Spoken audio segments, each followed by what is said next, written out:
tugiye kureba agafilimi gatoya kagaragaza kugaruka k'umwami wacu Yesu Kristo.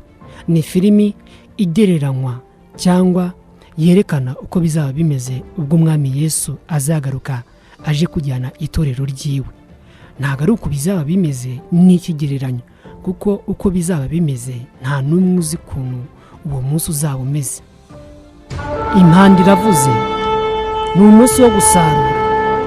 Impanda ziravuze, abamarayika bavugije impanda. Nyuma yo kuvuza impanda, umwami nawe yahise aza agaragiwe n'abandi bamarayika benshi. Ni agafilimi gatoya kagaragaza kugaruka k'umwami wacu Yesu Kristo. Umwami Yesu azaza agaragiwe n'abamarayika. Dore nguwo araje mu kirere, azaba aje kujyana abiwe, azaba aje kurwana intambara, azaba aje gutsinda ikibi. Imperuka igeze, abamarayika baracyavuza impanda. Azaba ari kumwe n'ingabo zitagira umubare. Impanda ziracyavuzwa. Nguwo nkuko mubona uwo muntu yararangaye, ariko agiye kubona abona mu kirere nawe yumva impanda, abona umwami nkuko yabivuze ngo abantu benshi bazamubona, amaso yose azamubona. Ubu nguwo yarimo yisomera igitabo, nawe atunguwe no kubona umwami mu kirere, aratangaye. Yo, mbega ibintu bibaye! Umwami azaza ari Siriyasi, ikizaba kimuzanye no gucyura umugeni we. Nabo ngabo barimo binywera agacyayi. Mbega ibintu bibaye! Azaba ari kumwe n'ingabo ziwe. Abahinde baramubonye, muri Afurika yose baramubona. Abarimo bakina mu kibuga tennis nabo baramubonye. Nguriya namwe mwabibonye mwami. Yo, bamwe hari n'abatazagira isoni zo gufotora kwa kundi tugufotora ibintu byose. Nabo baramubonye. Nimumurebe, nguwo azaba ari kumwe n'ingabo nyinshi, abamarayika benshi, ariko umwami niwe uzaba ari imbere. Abantu benshi bazaba bari mu modokari, bazavamo bamubone. Uko bizaba birangiye, ni umunsi w'amateka ya nyuma y'isi. Hari abantu benshi babwira kwakira Kristo bakabigira ibikino, bazamubona. Icyo gihe imirabyo izakubita, ibishyitsi bibe cyangwa imitingito, maze ibituro bitangire kuvamo abantu. Imyuka izasubiramwo, amagufa asubirane, ateraterane, n'inyama zijyeho nk'uko mubibona. Bizaba ari umunsi uteye ubwoba. Nubwo baba baragutwitse, ivu rizaza ryongere ryiterateranye, maze inyama zigusubireho, gusubirana umubiri wawe wa mbere. Bizaba ari ibintu bitangaje, ariko bizaba ari ibintu byiza ku bantu bazaba bagiye gucirirwaho urubanza rwo kujya mu ijuru. Bikaba ibintu bibi ku bantu bazaba bagiye gucirwaho iteka. Ku bakiranutsi bizaba ari umunsi w'umunezero. Amahanga yose azaterana imbere y'intebe y'umwana w'Imana. Ngiyi ntebe azaba aje gucira imanza abari mu isi bose, abavuye mu mahanga yose. Ibitabo bizabumburwa. Ibitabo nibibumburwa, maze abantu baterane imbere y'intebe y'umwana w'Imana, bacirwa urubanza. Bizaba ari ibintu biteye ubwoba. Dore ngabo impanda zizavuga. Ngabo abantu, uduhumbi n'uduhumbagiza, amamiliyari n'amamiliyari, bazaba bateraniye gucirwaho iteka cyangwa kujya mu ijuru. Ijambo ry'Imana ritubwira ko abantu bazisanga mu muzuko wa mbere, abo bazaba bahiriwe. Ariko abantu bazisanga mu muzuko wa kabiri, bizaba biteye ubwoba. Hazarokorwa mbarwa. Ngabo abirabura, abazungu, amoko yose azamuhagarara imbere, maze abacira urubanza. Urubanza rugiye gutangira. Dore abantu bose bafite ubwoba. Buri muntu wese ntazi ikigiye kuba. Umuntu wa mbere araje imbere, agiye kuvuga ibyo yakoze. Igitabo kirabumbuwe, bagiye kumwereka filimi y'ibyo yakoze. Uyu nguyu bigaragara ko agiye gushya, kubera yuko mu mashusho bigaragara yuko nta kintu cyiza yigeze akora. Yabayeho acinye mu mugabo wiwe. Amafoto y'ibyo mukora cyangwa amavideo arabikwa. Ku munsi w'urubanza azashyirwa hanze, maze mucirwe urubanza bitewe n'ibyo mwakoze. Uwo mugabo nta kundi, urubanza ruramutsinze, agiye kujugunywa, nta kundi. Azaba arira atakamba, ariko icyo gihe ntabwo imbabazi zizaba zigihari, kuko imbabazi zashize. Nta kubabarirwa, ni ukujugunywa mu muriro. Umwana w'Imana arabahamagarana n'ubu ngubu ngo muze abahere ubuntu, muze mwakira agakiza ku buntu. Ariko kuri uriya munsi nk'uko uriya mugabo bamufashe, ari kugenda atabaza, arira cyane, ariko nta kundi, agiye kujugunywa mu muriro. Uyu nawe bagiye kumwereka ibyo yakoze. Hari abantu benshi bajya baca ku bantu babasaba, bakavuga ngo nitubaha baradutera inyatsi cyangwa ubutunzi bwacu bajye kubushyira ikuzimu. Urabona ko ari bizi mu gihe yari akiri ku isi. Ntabwo yagiraga impuhwe, ntashaka no kureba uwo muntu uri kumusaba, arigendeye. Iki ni cyo azize. Uyu nguyu ikintu azize, yari afite ubutunzi bwinshi, ariko ubutunzi bwiwe akaburya wenyine, yinywera inzoga, yinezeza. Mu by'ukuri nta kintu na kimwe cyatuma ajya mu ijuru. Uyu nguyu bari kureba niba hari ikintu kizima yakoze cyamujyana mu ijuru, ariko ibigaragara ni ibibi. Ibyo wakoze byose muri iyi si ukiri muzima bifite ahantu byandikwa. Nuko uyu mugabo bigaragaye yuko nta kintu kizima yakoze. Reka turebe ikigiye gukurikiraho. Umwami aritegereza, nta kundi, amucira urubanza rumukwiriye. Avuze yuko ari ukujugunywa mu muriro. Mwibuke, Yesu wenyine niwe uzicira urubanza. Ntarya ruswa, nta nubwo azigira atanga imbabazi mu gihe urubanza ruzaba rwaguhamye. Mu gihe yatanze cy'imbabazi kinini, abantu barinangiriye. Kuri uyu mugabo urabona ikintu kimutsinze, yari umusambanyi. Si ubusambanyi gusa, bigaragara yuko yari yahohoteye uno mugore, yamufashe ku ngufu. Uyu yabikoze azi yuko nta muntu bireba, ariko ijisho ry'Imana riba rireba ikibi cyose ukora.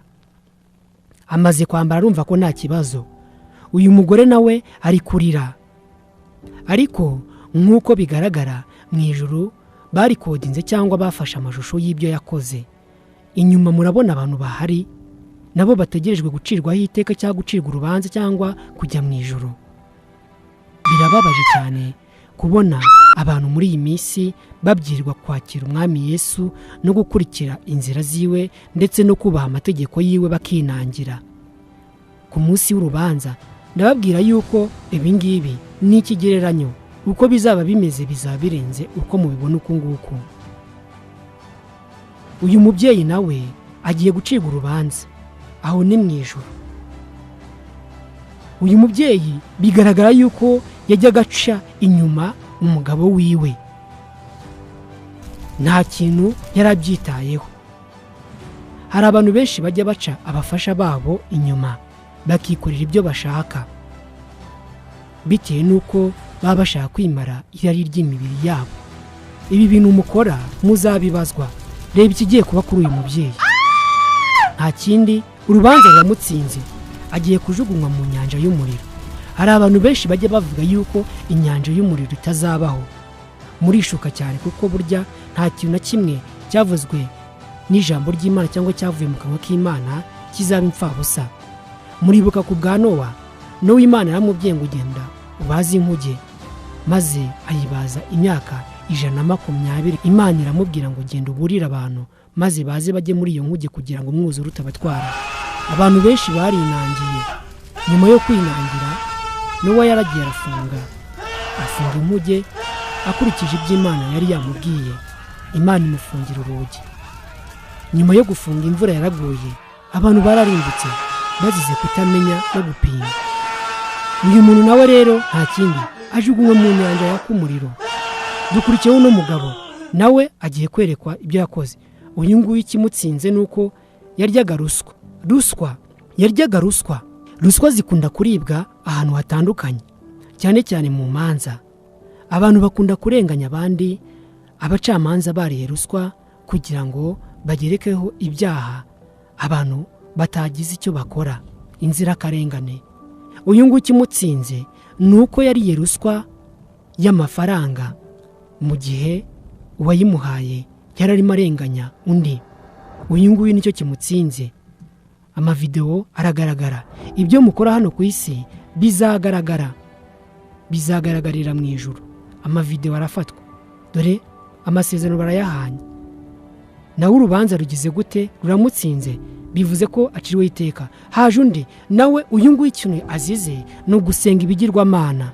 Hari abantu benshi basenga ibigirwamana. Ibigirwamana ntago ari ibibumbano gusa. Ibigirwamana byabaye byinshi. Ibigirwamana bishobora kuba amafaranga, bishobora kuba ubusambanyi, bishobora kuba n'ibintu byinshi ukunda ukabirutisha Imana yawe. Wibuke ijambo ryanditse ngo ukundishe Uwiteka ubwenge bwawe n'umutima wawe wose n'ubwenge bwawe bwose n'ibyawe byose. Ariko abantu benshi ntabwo bagira umwanya Imana mu mitima yabo. Uyu nguyu nawe urubanza rumutsinze. Agiye kujugunya mu nyanja y'umuriro. Dore imbaga y'abantu bajugunya mu muriro ni benshi cyane, barenze uko abantu batekereza. Ni benshi cyane. Uyu muriro uzatwika abantu, uzakungura abantu. Mbega ukuntu ari benshi. Abantu barimo barashya, mbega ukuntu bari kurira ngo bazarira, bazahekenya amenyo, ariko nta kundi bizaba byarangiye. Mbega agahinda, mbega umubabaro w'abantu. Abantu barataka, bazabarira amanywa n'ijoro. Mbega bizaba biteye ubwoba ku munsi umwe. Icyo ni icyiciro cy'abantu bahanwe n'urubanza. Hari igitabo kindi kibumbuwe, igitabo gisa nka zahabu. Ni igitabo cyiza cyane. Bigaragara ko ari igitabo cy'abera. Ni igitabo cyanditsemo imirimo abantu bazaba barakoze. Dutangiranye n'umusaza. Mu bigaragara nuko aba bantu basa nkaho nta shusho bafite, batarajya mu ijuru. Nta shusho nziza bafite. Uyu musaza agiye guhemberwa ibyo yakoze. Uyu musaza igitabo kirabumbuwe. Ibigaragara nuko akiri umusore, akiri mwisi, akiri muzima, yajyaga afasha abantu, yajyaga yigisha ijambo ry'Imana, avuga ubutumwa, yajyaga atanga Bibiliya. Mu guhindurwa agizwe umusore, agasore keza cyane, yambaye ikanzu y'umweru. Uyu muntu agiye mu ijuru. Abamarayika baje kumusanganira, aranezerewe cyane. Dore umumarayika inyuma yiwe aranezerewe kubera yuko agiye kwibanira n'umwami ubuziraherezo. Icyitonderwa, mwibuke yuko Yesu ubwo abafarisayo n'abasadukayo bamubazaga uko bizaba bimeze mu ijuru, baramubajije ngo bizaba bimeze gute. Hari urugero bamuhaye rw'umugabo wari ufite umugore, nyuma uwo mugabo aza gupfa. Nyuma yaho umugore aza kongera kurongorwa na murumuna w'uwo mugabo, biba inshuro 7. Bamubaza ngo ese, baramubajije ngo mbese ku munsi w'umuzuko uwo mugore azaba uwande. Arangije arababwira ngo mu ijuru ntabwo bizaba bimeze nk'aha ku isi. Mu ijuru nta mugabo nta mugore. Mu ijuru abantu bazaba bameze nk'abamarayika, bazaba bamaze kuba ibyaremwe bishyashya. Inyuma murabona uwo mumarayika ameze nk'umugore, ariko mu ijuru ntabwo ariko bizaba bimeze. Ni ikigereranyo, ni ishusho bashatse gutanga, kuko mu ijuru ntihazaba abagore, abakobwa cyangwa abagabo cyangwa abasore, bazaba bameze nk'abamarayika. Ariko ikigaragara nuko uyu muntu aratunguwe, abonye umunezero, umumarayika aramugurukanye. Mbega ukuntu bizari byiza. Umwami nawe aranezerewe kubera yuko abonye umuntu ugiye kumwakira. Tugiye kubona undi muntu. Ni igitabo cy'imirimo, ni igitabo cy'abantu bazajya mu ijuru. Igitabo kindi kirabumburwa. Turabona umumama w'umukecuru mu buzima bwiwe bwo ku isi, yabumaze yigisha, yabumaze yicisha bugufiya, yabumaze asenga. Imirimo ye mu isi yari myiza cyane. Arahinduwe. Yari umukecuru, ahinduwe mutoya, abaye inkumi. Mbega umunezero.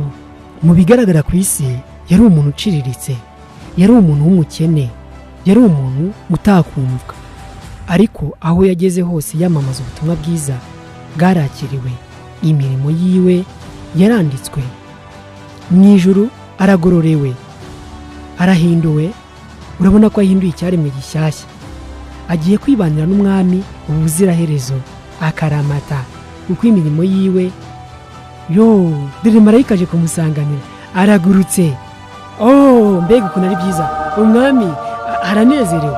turabona n'undi nawe uyu nguyu imirimo yiwe yayimaze mu isi agaburira abarwayi, agaburira abashonje, nubwo byagaragaraga yuko ari umuntu uciriritse, nk'uko ijambo ry'Imana rivuga ngo hahirwa abakene mu mitima yabo kuko ubwami bwo mu ijuru ari ubwabo. Yakoraga imirimo myiza, arahinduwe, ahinduye umusore mwiza.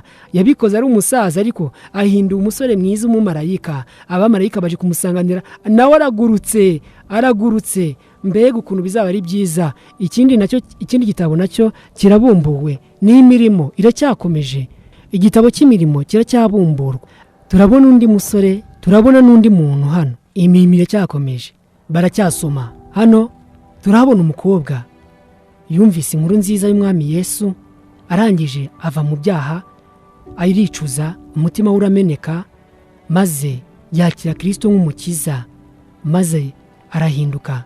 Ubutumwa bwinshi buracyabwirwa abantu benshi barinangiye.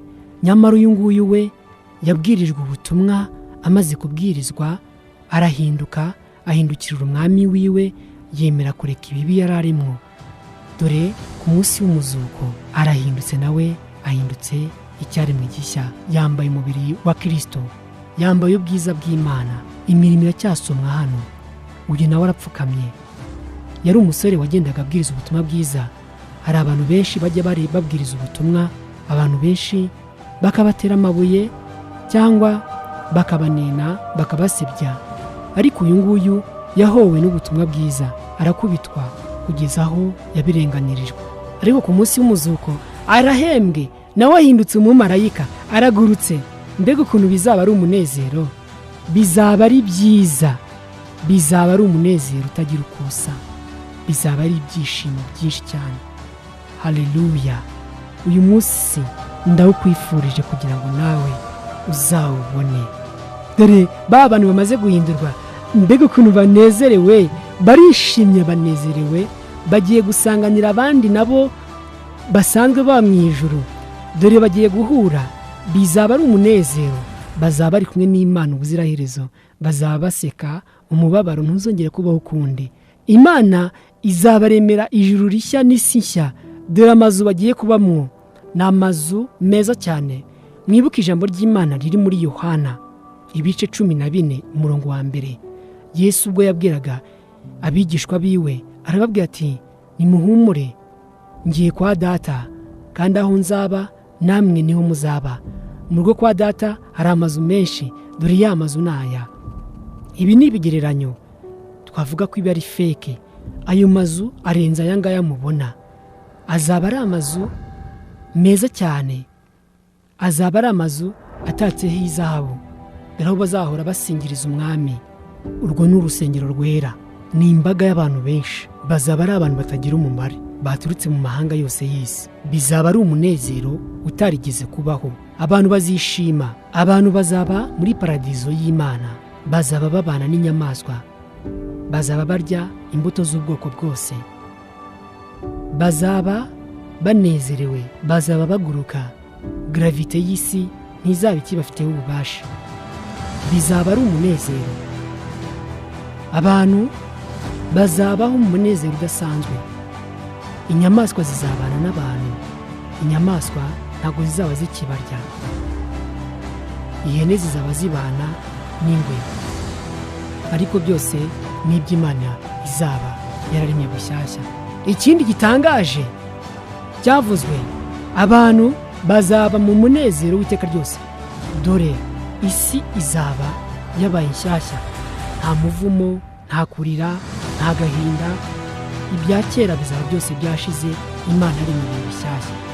Ngiyo murayibona Yerusalemu nshya itatswe izahabu, ni izahabu yarindishijwe.